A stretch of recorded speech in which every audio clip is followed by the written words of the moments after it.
My guest on this podcast is Andy Haynes, somebody I met very early in my property investing journey, and he's done amazing things during his property investing journey. But one thing he's been absolutely amazing at doing is raising enormous amounts of money from other people. And not only for himself, but helping other people do the same thing by saying the right thing to the right people at the right time. Not only do we unpack that, we also talk about how he's making single lets work as his property investing strategy. So let's jump straight into the podcast. Andy, I am super excited that we finally made this happen and we had you on the podcast today, sitting on the sofa that we talked about so many times. We met back in 2009, a networking event in the early days where we were both early in our journey as well. You were still working at the BBC at the time as a producer and presenter as well.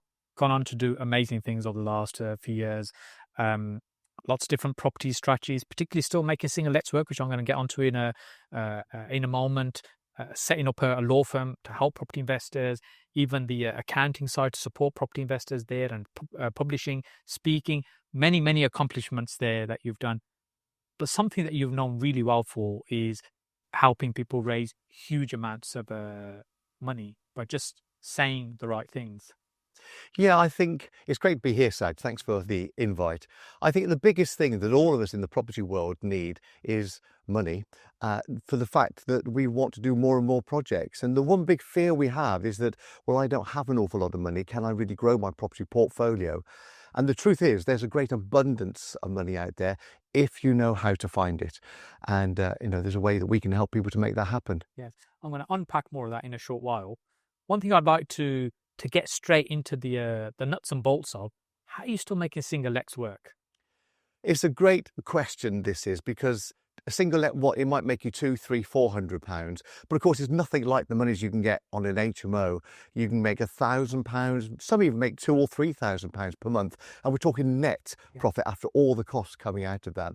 And I do understand fully as to why people should be chasing HMOs. The thing is, my heart and my head tend to have a little bit of a tussle. They argue with one another. When I was first starting my portfolio, my head was saying, Andy, you've got to chase the HMOs. You've got to go out there and get the £1,000 a month. But my heart was saying, it's not just about the single people wanting to have rooms to rent. What about the families? Families need homes. Mum and dad, the kids, good school catchment areas. How can we look after children have a stable home? And so it was trying to find that way that my heart could rule my head and not chase the money. Luckily, in the end, I did find my route to actually do single lets, but get the HMO style income. So the portfolio is mostly single lets right now, family properties. And I guess the advantage with those is, especially when you mentioned like near good schools, catchment areas, that one of the reasons we got involved in property is the belief that long term the values will continue to increase. So although we are thinking about immediate net returns each month, but of course you've got that upside as well, that over time those properties are in great locations, I'm guessing. Absolutely. I mean, if you look at history, it tells you that roughly every 10 to 15 years, property prices could double. And that's an interesting statistic, that if we're in this for the long game, then of course, when we want to retire, we want to pass on as a legacy for the children, or indeed the cats or dogs home, there is something to pass on, which is really, really useful. There's a great need as well for housing. People want places to live. For whatever reason, they may not want to buy their own place. So for those of us that have got the ability to create housing, good quality housing, of course, it's nice that we go out there and make it happen for people. And over the last 15, 20 years, you and I have been involved in property. There's been huge amounts of change. It's almost like every year something new and different is happening, and you just have to embrace that change. How do you see things evolving? Because you help a lot of people in the property investing space as well. How do you think things are evolving, and what people should be thinking about now that maybe we weren't thinking about 10 years ago? I think the things you should be thinking about is actually getting the right amount of knowledge to know that you're well trained to go and make things happen. There's lots of free stuff out there, YouTube and the like, lots of those stuff. You can go on there, spend all day, all week learning all the stuff. And if free stuff was enough, then we would all be millionaires. And clearly it's a great place to start off and actually get drawn in and attracted to the right people who might be your mentors along the way. But I think investing in yourself to get the right kind of training takes you to the whole new level. Now, when I first started property investing, it was the early 2000s. And I know that you'll remember that really, really well. Property prices rocketing up. All of us can make great money there. You could pay too much when you buy it, you could pay too much on the refurb, and you would still make loads of money because it was just going up and up and up and up. What sorted us all out was when the banks crashed. The 2008, 2009 type area where property prices crashing, you couldn't get a mortgage because the banks had crashed. They hadn't got any money to lend you. And that really sorted us out. And that's where I then started my training. I went on a training program that really helped me to understand that you can buy and should buy properties in a falling market. The very time that when it's falling and banks won't give you a mortgage because the valuation today, it's not worth that tomorrow. So they withdraw the mortgage. Everyone was sitting back and saying, oh, we can't buy yet. Let's wait till it gets to the rock bottom. And I was there thinking, no, that's the perfect time to buy. And I did loads of deals in the time when the market was falling. And of course, then consequently, the prices then have come up. And here we are sitting today in 2025, where we're sort of hovering. Is it coming down a bit, Saj? I don't think it's crashing. Certainly where I come from, it's just dipping a little bit. Yeah. Whether it'll come right down or it'll go up, of course, it depends on what the government of the day does. Yes, and I guess they have a huge impact in terms of where the market goes. Ultimately, they drive what happens. These are external factors that we can't control. Well, we can control what decisions we make, what strategies we follow, where we decide to do property. Yeah, the big understanding is that you can make money in any market. I'm talking here, obviously, money in any fields, but here we're talking about property. Property in a rising market, if you know what to do, you can make money. In a falling market, if you know what to do, you can make money. And lots of the amateurs go out there and they do run to the hills when things don't seem right or there's any change happening. They'll sit back. So at the moment, we've got the Renters' Rights Bill that is anticipated to come out later on this year. Lots of people are running scared because they don't quite know what it means. Lots of media talking about it could be this, it could be that. Scaremongering, I would go as far as saying. It doesn't necessarily worry me because there will be a set of rules and we have to play with those rules. But there will be opportunity within those rules for us to go out there and make it happen. And there'll be some people who've been in the business a long time thinking maybe now's the time for them to leave and move on. And that will create new opportunities for those that are still in the market. And sometimes they'll have done something really well. Now it needs to be repurposed for a different area. And that creates opportunities in itself. Yeah, there's lots of it that we need to come in and make our money. And then once we've made our money, we then can pass it on to future generations and walk away with our money, let them do something with that product, that property. That's the right way to do it. So it's not necessarily our portfolio forever. We're just the guardian of it, I guess, while we're owning it. And it'll move on to others. Properties have been around for hundreds of years, a lot longer than the owners of those properties. So it's about us making money from that property when we've got that and we can then move it on to other generations. Allow them to go and make the cash. What got you curious about property in the first place? Because you were doing very well at BBC, presenting, producing there, and property seems to be not the obvious choice you'd think about. What got you interested in property? It's funny, like many people, I was interested in spending time just flicking through the property portals at the time called Zoopla and Rightmove and those kinds of things. And I would spend many a time doing that. But the real answer to your question is that at the BBC, I had a great job and I had a great pension, also I thought. And I went to my IFA at the end of the year saying, look, how's my pension doing? I want to retire at some age, a long time in the future, but I want to retire. And he looked at it and said to me, Andy, if you want to retire in anything meaningful, you're going to have to put a lot more money into this pension. And I knew that they were right in what he was saying.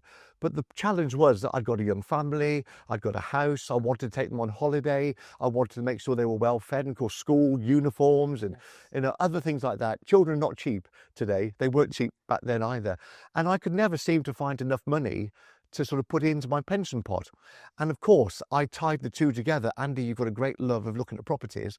What would need to happen for you to scrape together some money that could be a deposit to get your first property? You could then do it up to make it looking lovely for your first tenants. You choose the tenant right. They then pay you the rent, you take out your costs, and you've got this slice of money that then you can use. But more importantly, we've already said, Saj, those property prices, if I buy and hold it for long enough, will go up in value. And I've then got my legacy.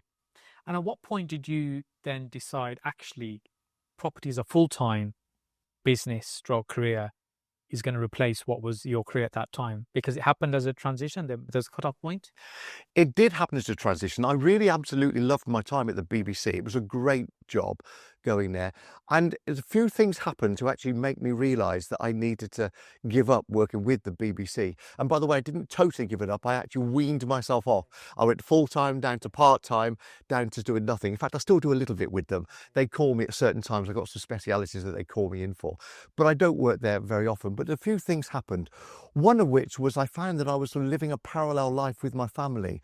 So as an example, with the BBC, there are breaking news stories that are happening all the time. And it might just be the time when I was ready to leave work for the day, the phone would ring, a major fire or a big accident or something had happened. And they say, Andy, get into the radio car, go and broadcast live from the scene. And I say, no, I've got to go home. I'm going out with the family tonight. We're seeing a film. And they say, no, you're not, Andy, you've got to go out and broadcast live. And I'd have to ring home and say to Karen, sorry, you have to go out on your own, take the kids away. So I was doing what I loved, but I wasn't necessarily doing it with the family. And I was doing it and I loved, and the money was useful. I said the money was for the children. But there came that point when my property portfolio was such that level that I had the choice. And it's all about freedom of choice. That freedom to actually allow me to go part-time with the BBC. So I still did the bits I loved, but I could spend a lot more time with my family. And that's where the single lets came in. Single lets, we've agreed, don't make you that much money, but I wasn't doing it for the money. I was doing it for that legacy growth. And so working my day job, covering all my bills with the income from my day job, the fact I made some money alongside that just helped me to buy more properties for later. You've heard the phrase, your network is your net worth, and you'll also hear it in this particular podcast as well. That's because people in property recognize the importance of being connected with other people. Property is a people business, and that's the reason I've been running a networking event for over a decade now. Each and every month we bring like-minded people together, an opportunity for you to come along and meet some of those people and also learn from other people on the stage, learn from myself as well. So make sure you book onto the next meeting. We're on the third Tuesday of every month in Birmingham. Now let's get back to the podcast. Yes, there's this conversation sometimes people have around property that the assumption they want to give up their day job to do property full time, but not everybody necessarily wants to give up the day job completely. It can be building something for the future, as you said. It's not necessarily something that needs to replace your income and you have to leave your job, but it's having that choice to be able to do that. Yeah, I do love property, but I'm not in love with property. I think there's a big distinction there. I know that property can do a lot of good. It can do a lot of good for somebody putting together their property portfolio. They can give up the day job. They can work less hours. They can put children to a private school or whatever's important to them. But I don't think it's just about that. I think property investing is actually about giving people good homes. Yes. There's lots of people that need somewhere nice to live. There's lots of rubbish properties out there. We want to give them a great standard where the children know that they've got home, they know where home is. And I was very fortunate to be brought up with, I always did know where home was. And that's really why I like to chase the single let property, so mum and dad and the children can go and live there. And maybe one of the other factors that's helped me with that is that because they tend to make it a home, they're not moving every 6 months. They live there for sort of 6 years whilst the children are in the local school.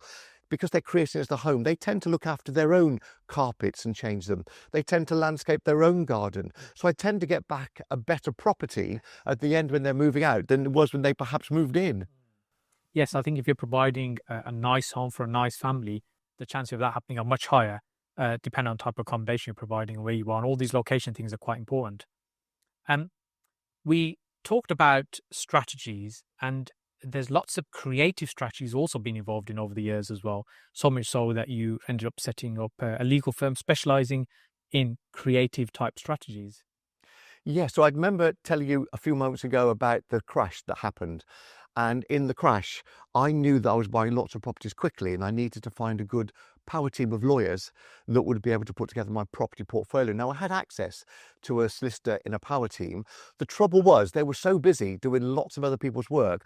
I was sort of well down that pecking order. And being the creator, I was thinking, what can I do to change this? It's surely not just me that's struggling.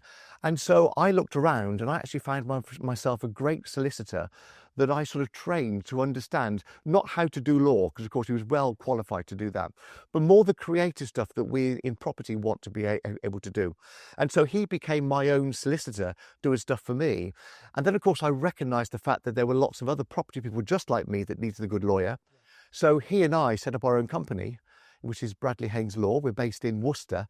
And together, from he and I, of just being two of us, we've grown the company now to be, well, we're always taking on new people, but we're sort of between 35 and 40 staff now. Wow. Over 10 years, phenomenally successful. But more importantly, we talk the language of the property investor. We get the creative stuff. Of course, it's all got to be legal. It's all got to be on the right side of the fence. But we do understand, how creative financing works.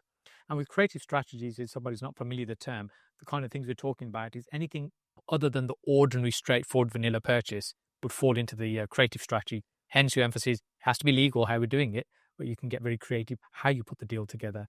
And you need a good lawyer to understand that in order for them to implement it. Yeah, it's a case of you don't know what you don't know. There's lots of well-qualified solicitors out there, but they don't really understand the aspects of what we're doing. Let me put it a slightly different way, Saj, if that's okay.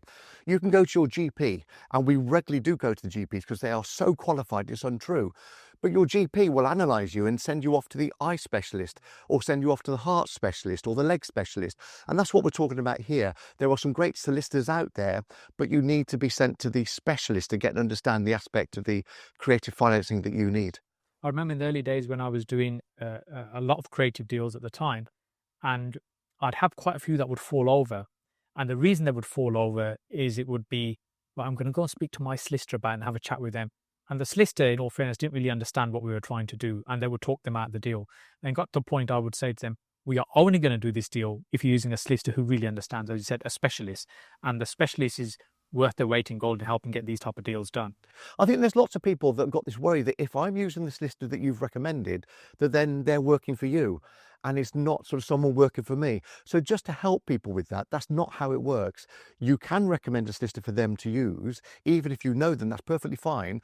The terms and conditions of that solicitor's letter says that they are only working for the other client. In fact, it means that you then can't go and speak to that solicitor because they don't work for you, they work for the client. And so that should give them the peace of mind that, they are totally solely working for them and not the other person. Yeah, there's no conflict of interest. No conflict at all. Yes. And you've taken this to another scale, because then you also did something similar to help people organise their finances within property and bookkeeping as well. You set up another business there, very entrepreneurial. I did. I've since sold this business, but I recognised also that so many people were putting together this property portfolio, and I would talk to them on a one-to-one, because I'm also a coach, and I would say to them, let's look and see how much money you're making. And lots of people didn't have a clue how much they were making. They knew how much money was in their bank, but they didn't know which of their properties was making the money in the bank.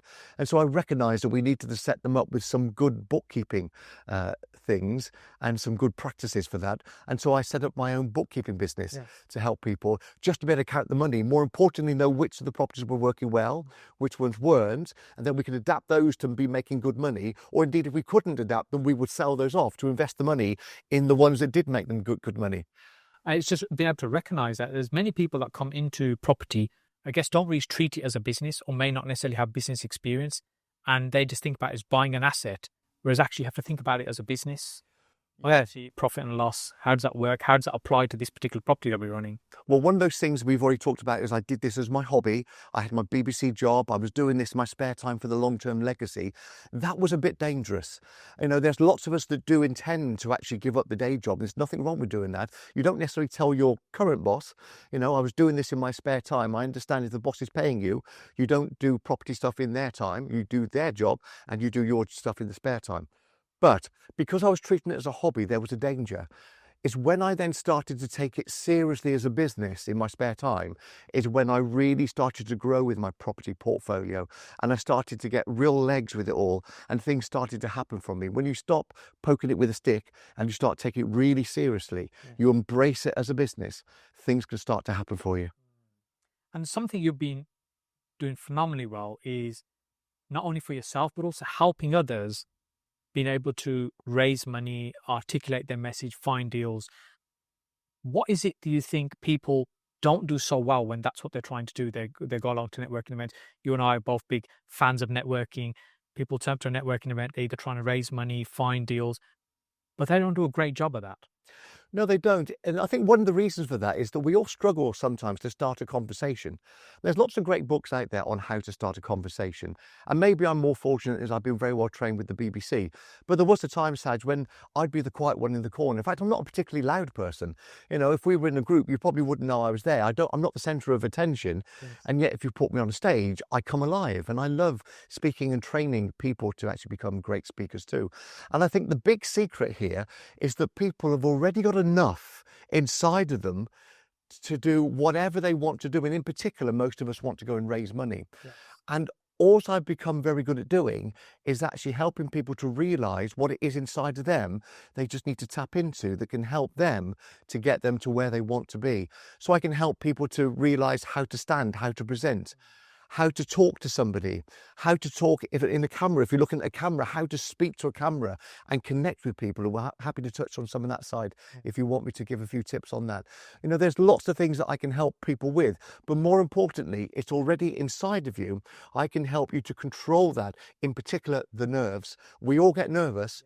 And in fact, I would say to you, if you're not nervous, that's a bit of a problem. You know, we all need to have nerves. I want you to have nerves because those nerves put us in our A game. We've got the adrenaline flowing. We're in our best game to deliver at any one time.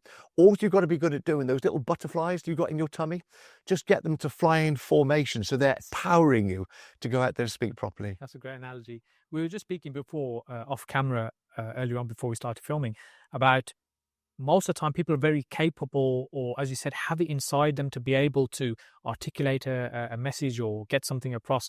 But as soon as a camera is pointed at them, or they're in front of a group of people, or they're on a stage, everything changes. Yeah, we do get very nervous by that. You know, the moment that comes there, you know, we all are great talking over teas and coffees with our friends in the pub or the cafe, and yet we fear the camera.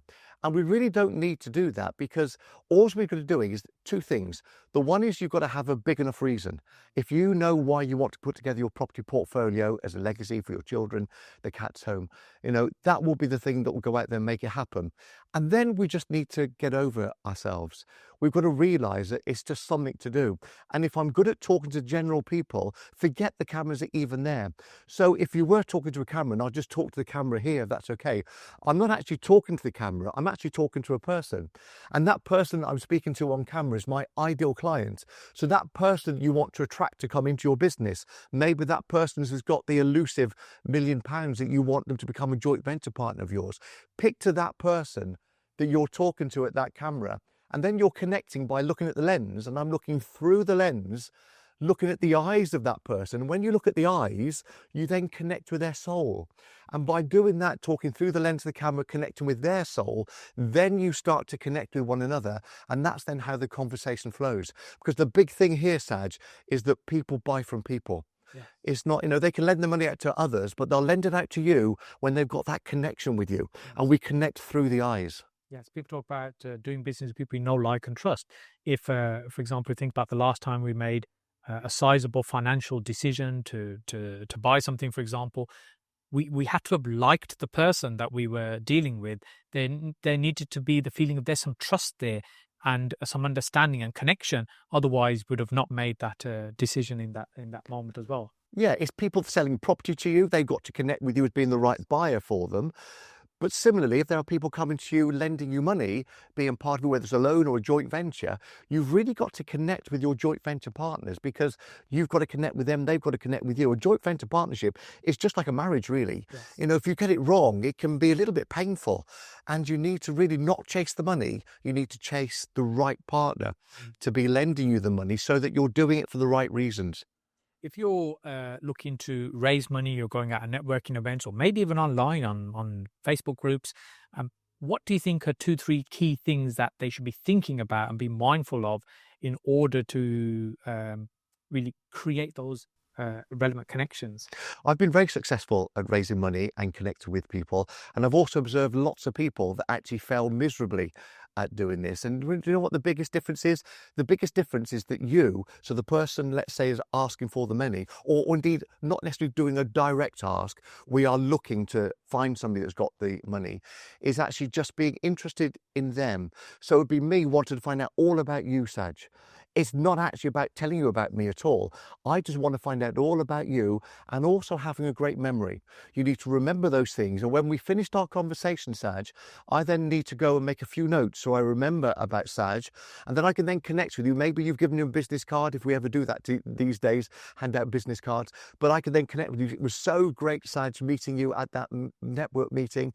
I really hope that your next project, the one you were telling me about, really comes off the ground. I'd be fascinated to find out a little bit more about you. And really just stay in touch with one another. I could then contact you again. How are you getting on now with it, Saj? Is it coming through? Have you released your funds coming back yet? By the way, I've got some deals coming up. You mentioned you might want to invest with some other people. I'd be happy to tell you about my next deal. And I'm doing this over a series of time. Yes. I'm connected with you. If you've got an interest in finding out about me, it's up to you to ask yourself about me. It's not about me blagging or what's the word? Bragging about how good I am. Look, I've done this and I've done that, I've done the other. In fact, that just turns off people. Yes. So it's not about you. It's actually all about them. Just find out about them, show an interest in them. That will buy them to you. I think back when we were out networking recently, or maybe even the next time we're out networking, think about how few people actually make that effort. Very, very few people do. So it's easier to stand out because you're really taking the time to understand that person, but most people aren't. Everyone's focused on themselves. Well, I think we all focus on ourselves and we all like to be liked generally. So the fact that you are asking and showing you great interest in the other person, you are showing them that you like to like them, and that makes them feel good. And it's one of those things, isn't it? People remember you for many, many reasons, but more importantly, they remember you for how you make them feel. Yes. And so if you get on really well, you show a keen interest in all about them, that will tie them to want to know more about you. Yes. And if somebody's looking to raise money and they're thinking they are really uncomfortable with this idea of asking somebody for money, how would you help them maybe reframe that or rethink that approach? Okay, so there's lots of us as property people that have got an abundance of property deals, and there's never enough money to go out there and do the deals. We're always constantly looking. That's the one challenge. But of course, we need to recognise that there's also lots of people out there that have actually got a lot of money. They don't have this big badge saying, hey, I'm a multimillionaire, I want to lend it out. In fact, it's the opposite. They're quite shy. They're quite reserved. They might not be the well-dressed people in the room. They might be the ones with the ripped jeans and the T-shirt, and you're not aware of them. Maybe they're sort of a bit unshaven or scruffy hair or whatever. They can have a lot of money about them. But they are similarly looking for the right people to get a great return on their money that's in the bank. Because right now, I don't know how much money different people can make on their savings, but if you can make 2%, you're doing well. There might be a few accounts to pay you more than that, but the majority of the bank accounts out there are not paying an awful lot of money. What if they could take it out of the bank and get a return of 6% or 8% or 10% or 12%? Yeah. They are definitely looking for the right people to get better returns. So they are looking for you just as much as you are looking for them. The big thing is you can't go up to somebody and frisk them down. Saj, have you got any money? Have you got any money, Saj? You know, people just thinking, whoa, that's far too. You know, you just got to show, know, like and trust, and let me be interested in what you're doing. I don't even know if you've got any money, Saj, but we've connected and I'm sending the emails, and I maybe come back to the same network meeting the next month. Saj, how do you get on? Great to see you again. I remember all about you. We start that conversation, and you know I'm showing an interest in you. That pulls you to me a little bit more. Maybe we come back the month after. Saj, have you got that deal done yet? I went, oh yeah. Then all of a sudden you're now bought into me that you may well lend me some money, and that's how it flows. Yes, I've been many times at networking events where literally you are seeing people doing that frisking. Have you got any money? By the way, they are asking questions and behaving, and then they'll say, oh, this networking doesn't work. I went to this one meeting, I didn't raise any money. I couldn't find anyone with any money. And as you said, it's all about building that connection. It's the follow-up process, which I think many people fail to do. And there's so much to be said in that continuity of that conversation, the follow-up process. Yeah, I think I've also seen loads of people go into networking and just hoovering up business cards. I know there's electronic ways of doing it nowadays, but you say, there's my card, can I have your card? Thank you. There's my card, can I have your card? And they'll go there and, okay, you can get an email from them, but you've got no connection with them. They won't remember who you are because you've not had those meaningful conversations. It comes back to the fact that we're in the people business. People buy from people, people sell to people. You will be able to find great amounts of money if you get that relationship with people. And it's the same thing with deals as well. When you're looking for deals, if you've got people in a room that are finding deals and you're networking and connecting with them, if you're the one that's building the relationship, they're much more likely to want to work with you if you are much more likable than maybe some of the other people they're speaking to. Yeah, and those people will also be watching what you're doing, how you're working with other people. At the corner of their eye, they'll be seeing, actually, they are a nice person. They'll also be looking at you on social media. They'll be sort of tending to see the different feeds you're doing on, whether it's Facebook or LinkedIn or X, any of those feeds. They'll be watching how you work, how you interact with people. All of that tells a story. And one of the big things I've started doing recently for people is that I also publish books. And I've recognized one of the best ways that you can connect with people, Saj, is that I now write for people a business card book. So we're talking here about connecting with people, and you would swap a business card. We all know what that's about. But how would it be if, rather than giving you my business card, Saj, I could actually give you a book? That book is all about Andy, and it tells you my background. It tells you where I've come from, what I'm doing, my portfolio, how I'm moving forward. It tells you my vision, it tells you all about me. It's not necessarily a big book, but it's a book that gives me that instant credibility that you can go away and digest in your own time, and helps you to reconnect with me. So the next time we meet up, you know a lot about me. Well, we could never have talked through in the sort of, 30 seconds or 5 minutes we got in that meeting. But give me that business card book, would that be different to anybody else? How many few people turn up at an event and say, here's my book? Very, very few people in any room. And if you're able to do that, you are already separating yourself from most of the people in the room. As you said, it's a massive credibility builder. And there's many of us have been to networking events where we picked up cards and they sit on the shelf, or they end up in the bin. We don't do anything with them. With a book, that's going to be much more memorable and impactful. Absolutely. How you show up is the main important thing. And so therefore, just giving a business card book as opposed to a business card just immediately puts your head and shoulders above everything else. Yes. And you've really done some amazing work in helping people be able to present, articulate and speak to people. And in fact, I can't remember when it was, a long time ago, I sat in one of your workshops when you were teaching some of the skills around presenting and speaking as well. How is it you are helping people with that at the moment? So I get together a small group of people, maybe 10, 15, 20 of us, depending on the setting that we've got here. And it's all about bringing out the courage and confidence that's already inside of those people. So I will help them to understand what they should be speaking about. I'll help them with some very simple tasks to be able to write the talk so they know exactly what to say, the order the things should go in order to bring out the story so people engage with them. I help them to know exactly how to frame it. I help them to overcome the nerves and get out there and make it all happen. And so we start off with people standing up to speak, and they struggle to speak for just 2 minutes at the very start. At the very end, I get them then to finish off the day with talking about their chosen subject, and then we struggle to shut them up. They know they've transformed over that day in recognize that, you know what, I can stand up there to do it. And as we've said earlier, they will still be nervous. I want them to be nervous, but to be out creating the opportunity to overcome the nerve, to get out there with your message, to really help empower other people. And once you brought those people into you, then you will be able to help them. That's where the business starts to flow.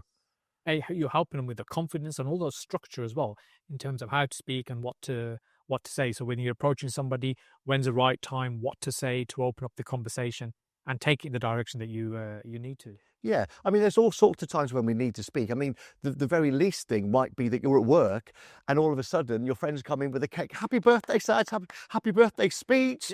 You're thinking, oh my goodness, what am I going to say? You know, your palms become sweaty and you go a bit dry in the mouth. And what I'm doing this training is help you to instantly think on your feet, to be able to deliver something meaningful that you'll think, wow, where did that come from? Well, it came from the training that we gave you, that in a very simple format, you know how to get around it and how you can then move forward. And again, that endears people to you to know, wow, that was amazing. You know, and then that's just obviously on the impromptu time, but maybe going to a business meeting, you've got to do your 20 seconds pitch. We teach you how to do a 20-second pitch. You know, if you're doing a network meeting, maybe it's a 60-second pitch. We help you with that side of it too. But also we'll help you to be on that stage, being the main presenter in the room. So there are different levels you're doing. Who knows, you may have a big wedding coming up and you want to go and speak at that wedding. We help you at different levels to be able to embrace yourself, have that courage and confidence, and the clarity to stand in front of any audience, make sense, and for them to want to hang on your every word that you're saying. I think whether it's property or business or any other aspects of life, your ability to be able to communicate in an effective manner makes a huge difference in how well and how far you can go in life. And the big secret is you've just got to be real. Yes. You've just got to be the true you. You've got to be confident with who you are. It's not necessarily about how you speak. It's not on whether you've got a broad accent or which part of the country you come from, which part of the world you come from. You've just got to be likable so that people know, like, and trust you, and they will buy into you, whoever you are. If some of us have got a broad accent or a thick accent, absolutely fine. Maybe we slow down and we let people catch up on what we're saying, but it's perfectly fine to embrace who you are. You are already enough, and you can go out there and make it happen. And everyone's unique, and we should recognize that, and as you said, embrace who we are. And one things we were talking about is the importance of communication, and the technology is changing, evolving as well, and AI tools, and a lot more information will be readily available and easy to process. And I think the personality, a brand, will be much more important, powerful going forward, and also the ability to be able to communicate that effectively. Yeah, that's right. Now, we should embrace AI. I know there's lots of us that are understanding that AI is something new. We don't know whether it's around to stay or whether it's going to go. I firmly believe that we're just scratching the surface of it at the moment. And absolutely, it's here to stay. I see it very much as the internet that was brand new sort of back in the late 1990s when that was first coming out, or was it the early 1990s? But it's been around a long time now. It's not going anywhere. In fact, if we don't have Wi-Fi, we're lost nowadays. And AI is going to be exactly the same as this. Lots of people running scared, thinking, oh my goodness me, it's going to do away with lots of jobs. I don't think it will. I think it will do away with the people that don't want to embrace AI. I think it's here, and you don't necessarily need to let AI take over. You just need to help it to embrace what you're doing, enhance, make you slicker, and it will actually help you to become a better person. Andy, you have an amazing amount of knowledge, and the time I've known you, you've just done so many things, helped so many people. If somebody's at the early stage of their property journey right now, just looking to get started, what's the one tip you could give them? Well, I do remember, Saj, as I said earlier, flicking through the online portals. Nowadays, we can do it online with lots of softwares that we can now use. But I do remember doing that, and I had that little bug inside of me. And it's like a little seed that's in the ground. You've got to pour some water on it. You've got to allow it to be in the sunshine. You've got to maybe pull out the other weeds that might be surrounding it. You've got to let that germinate and grow. So if you have got that little seed inside of you that wants to go and make this happen, then you need to do something. So search YouTubes and get lots of training on there. More importantly, you need to get your reason why. Why would you want to put together a property portfolio? Then I would suggest that you get together enough money to invest in your training so you can find the right trainers, the right mentors that are going to help you to take you to where you want to be. And then when you work on that, you then really just go out there and make it happen. Have a coach, somebody's going to hold your feet to the fire, really help you to make it all happen. I've had many coaches over the years. I outgrew some of the coaches, and that's fine. As you outgrow them, you then grade up to the next coach. As you outgrow them, you grade up, and it does work. You've got to stick at it. When you first start riding a bike, it's very difficult. We fall off, we wobble a bit. When we drive a car, we can grow a little bit up the road, but we can soon become a great drivers. Property investing is just the same as that. It's really quite difficult when you first start. You're thinking, how do people possibly do it? And then there's the basics of learning how to stack a deal. What is the basics of making sure that the numbers work on here? That's where training comes in. And Andy, for those that are maybe a little bit further along the path, and they're involved, they're starting property, maybe done one or two, a few deals, but maybe not just quite getting that traction, the momentum to build, what would you say to them? What one tip could you give to them? Connect with your goal. What is your dream? What is your vision? Remember that, yes, I'm doing this to have a great lifestyle for me and my family, but it's not really about that. It's actually about how I can change other people's lives. So I can change other people's lives by giving them a great home. I want to make sure that the quality of that housing is at the right level. And so it's about how can you give back to other people. Lots of people helped me, Saj, when I was brand new to property investing. So I now do train a lot of people to help them on their journey.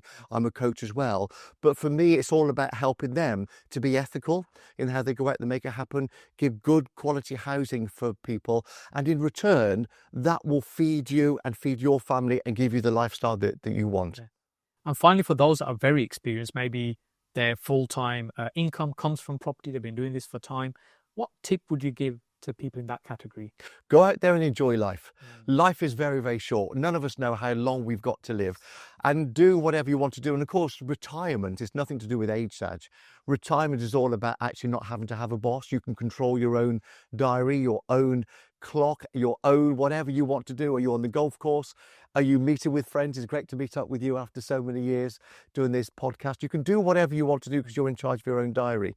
And that's the wonderful thing. You know, I like to give back now. I set up my law firm as a great thing. Now, I didn't see that when I was younger, you know, never on my goal list when I was first starting property investing. It's when I had enough money coming in, I didn't need a day job. I was thinking, what could I do with my time? I recognized there was a need to have good property lawyers. You know, you can give back to your church or your charity or all of those things. There is so much you can do with your time whilst we're alive to change other people's lives. And that's what this gives. Andy, some fantastic advice here, and I really enjoyed catching up with you again after some time today. So I really appreciate you giving up your time today, being with us. If somebody wants to reach out and connect with you, what's the best way for them to do that? Reach out to my website if that's okay. So my email address would be andy@andyhaynes.uk. There's no co in it, so it's andy@andyhaynes.uk, or indeed the website is andyhaynes.uk.